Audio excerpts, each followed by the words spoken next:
welcome back to my channel. My name is Annie. I hope you all are doing good. So in today's video, I'll be showing you a DIY wall hanging wherein you can transform this kind of leftover carton box into a pretty wall hanging like this. You can choose your own colors, your own way of doing it. Like see here it's all white, right? So I have decided the color which I liked, so you can also do the same. And trust me, this kind of wall hanging is available online also, but it's going to cost you some money. And also, no matter how much ever we buy from outside, but if there are any art and craft and any decor items which are made by us and that is in our house, it definitely adds the beauty to the place, and we also feel very good about it, and our family members also feel good about it. So if you want to learn how to make this kind of DIY, then please stay with me till the end of this video. This DIY is definitely going to require a lot of patience and a couple of days to finish, but trust me, once it's done, it's all worth it. So without further ado, let's just get on to the video.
So that is it, we have come to the end of this video. I really hope you found this video useful and you enjoyed learning it. And if you happen to recreate this, then please don't forget to tag me on Instagram. I would love to watch your own version of recreation.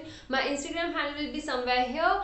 And also, if you find this video informative, then please take a moment to subscribe and also hit the bell icon so that whenever my next video is up on the channel, you get notified about the same. I'll see you guys soon in the next video. Until then, take care. Bye.